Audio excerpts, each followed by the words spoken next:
Hello students, today we will study about communication skills और communication skills में हम चलेंगे phonetic symbols and transcriptions। सबसे पहले हम ये जान लें कि phonetics क्या होता है। फर्स्ट ऑफ ऑल इसका प्रोनंसिएशन phonetics कहते हैं, इसको phonetics नहीं कहते हैं, तो करेक्ट प्रोनंसिएशन हुआ phonetics। phonetics का मतलब होता है कि स्टडी ऑफ साउंड सिस्टम, कि कोई भी वर्ड किस तरह की ध्वनि इंग्लिश में उच्चारित करता है उसको हम बोलते हैं फोनेटिक्स। और हर अक्षर की अलग अलग एक चिन्ह होता है जिसको हम बोल देते हैं सिंबल्स। तो इस तरीके से फोनेटिक सिंबल्स होता है कि जिस तरीके से हम किसी भी वर्ड का प्रोनंसिएशन कर रहे हैं उसी के अकॉर्डिंग उनका सिंबल्स उनके लिए निर्धारित है। अब बात आती है ट्रांसक्रिप्शन। ट्रांसक्रिप्शन क्या होता है कि अंग्रेजी के किसी भी शब्द को हम बीबीसी या आईपीए के अनुसार जो है ट्रांसक्रिप्ट करते हैं वो कहलाता है ट्रांसक्रिप्शन। जैसे हम एक छोटा सा एग्जाम्पल लेते हैं SCHOOL, इसको अधिकतर हमने पढ़ा है स्कूल, लेकिन इसका करेक्ट प्रोनंसिएशन होता है सकूल।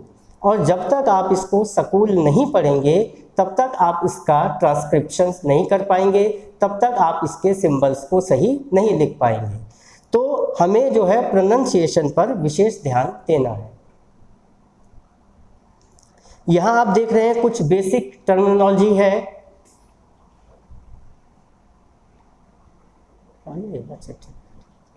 हाँ, जैसे सबसे पहले है आईपीए। आईपीए का फुल फॉर्म हमने लिखा हुआ है international phonetic alphabet. International phonetic alphabet से मतलब है कि यहाँ अल्फ़ाबेट्स के जो स्टैंडर्ड्स हैं, जो मानक हैं, वो तय किए जाते हैं। इसके नीचे आप देख रहे हैं BBC, British broadcasting. British broadcasting London की एक ऐसी संस्था है जहाँ अंग्रेजी के रूल्स तैयार होकर आते हैं। मतलब वहाँ यदि कह दिया गया कि SCHOOL को सकूल कहना है तो उसका करेक्ट प्रोनंसिएशन सकूल ही होगा। और एक आप देख रहे हैं आरपी। आरपी मतलब रिसीव्ड प्रोनंसिएशन। रिसीव्ड प्रोनंसिएशन मतलब कि जैसा हमें प्राप्त हुआ है। जैसा हम कह रहे हैं लंदन की बात कर रहे हैं तो ब्रिटेन के मॉडल स्कूल्स में जैसा भी किसी वर्ड को उच्चारित करते हैं वही उच्चारण हमें यहाँ भी करना है। तो इसको हम बोल देते हैं कि रिसीव्ड प्रोनंसिएशन, यानी वहाँ से हमें प्राप्त जो हुआ है उसको हम कह देते हैं रिसीव्ड प्रोनंसिएशन। अब आते हैं हम फोनेटिक सिंबल्स क्या होते हैं। देखिए, इंग्लिश में आपने पढ़े होंगे अल्फ़ाबेट्स, तो टोटल अल्फ़ाबेट्स होते हैं 26 और उस 26 अल्फ़ाबेट्स में 21 कॉन्सोनेंट्स होते हैं और 5 जो है वाउल्स होते हैं, जो आपने पढ़े भी होंगे 5, जैसे AEIOU। और इससे अलग जो भी बचेगा वो सब किसके अंदर आएंगे, कॉन्सोनेंट्स के अंदर आएंगे। यहाँ हम वर्ड यूज़ कर रहे हैं अल्फ़ाबेट्स। हम अल्फ़ाबेट्स कह रहे हैं, अल्फ़ाबेट नहीं कह रहे, क्योंकि अल्फ़ाबेट सिंगल एक होता है जिसको हम वर्णमाला कहते हैं। तो वर्णमाला तो एक है लेकिन उसके अंदर जो अक्षर हैं वो काफ़ी सारे हैं, तो इसीलिए हम उसको अल्फ़ाबेट्स कहते हैं। तो ये तो आपने देखा कि इंग्लिश में आप 26 इंग्लिश अल्फ़ाबेट्स बोलते हैं और इन्हीं 26 इंग्लिश जो अल्फ़ाबेट्स हैं इनका जो फोनेटिक सिंबल्स होते हैं वो 44 होते हैं। यानी 26 जो ABCD करके हम अल्फ़ाबेट देखते हैं उनके यदि हम फोनेटिक सिंबल्स यानी उनकी साउंड्स की बात करें तो उनमें 44 फोनेटिक सिंबल्स निकल कर आते हैं।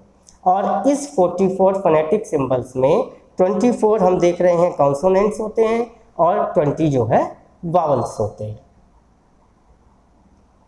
अब देखिए, यहाँ आपके सामने आ रखे हैं 24 कॉन्सोनेंट सिंबॉलिक रूप में। जैसे आप देख रहे हैं हिंदी में लिखा है पे, तो जहाँ कोई भी वर्ड पे का उच्चारण लेगा वहाँ पर आप इस तरीके का सिंबल बनाएंगे। और ये जो P बना हुआ है इसके साइड में आप 2 स्लैश से देख रहे हैं। इस स्लैश का मतलब होता है ट्रांसक्रिप्ट करना, यानी किसी भी सिंबल को जब आप लिखेंगे तो आपके उसके अगल बगल में ये स्लैश देना बहुत ज़रूरी है।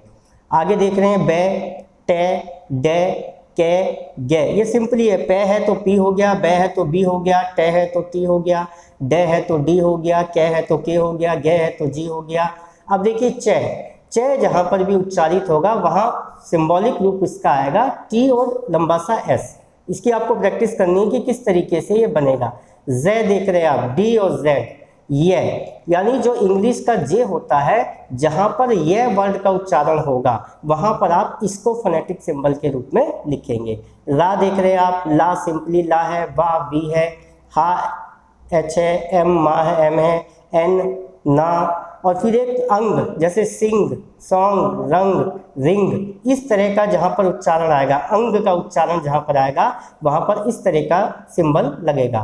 फे में देख रहे हैं आप, एफ बन जाएगा, वे में डब्ल्यू बन जाएगा, थे, थे से मतलब थीटा, जहाँ पर भी थे का उच्चारण होगा वहाँ पर आप एक थीटा का सिंबल लगा देंगे।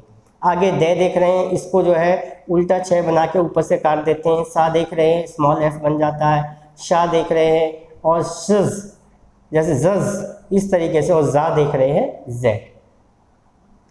अब आते हैं वाउल्स। अभी आपने देखे जो कॉन्सोनेंट थे 24 कॉन्सोनेंट्स, उनका सिंबॉलिक आपने देखा ये किस किस तरीके से है।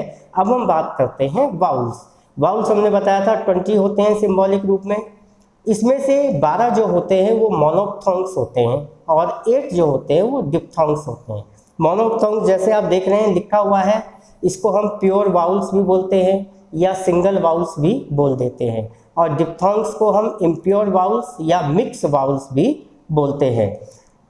मिक्स वाउल से मतलब होता है कि दो अलग अलग वाउल मिलकर जब एक वाउल बन जाएगा तो उसको हम डिप्थोंग, इसको ग्लाइड्स भी कह देते हैं, इम्प्योर वावल या मिक्स वावल कहते हैं। मोनोप्थोंग्स के 12 सिंबल आप देखिए, सबसे ऊपर लिखा हुआ है आ, यानी जहाँ पर थोड़ा सा आ आता है, जैसे कट, कप, तो यहाँ पर जो आ का उच्चारण आ रहा है उसको आप इस सिंबॉलिक वे में दिखाएंगे। अंग का जहाँ आएगा वो है आ के साथ जहाँ रा की ध्वनि आती है, अर, जैसे इस तरीके का आता है तो वहाँ से कर्व हो गया, तो उस तरीके से आप सिंबॉलिक जो है इसको लगाएंगे। छोटा ई आता है तो आई लिख देते हैं, और जहाँ बड़े ई का उच्चारण होता है वहाँ आई के बाद आप 2 जो है बिंदी लगा देते हैं।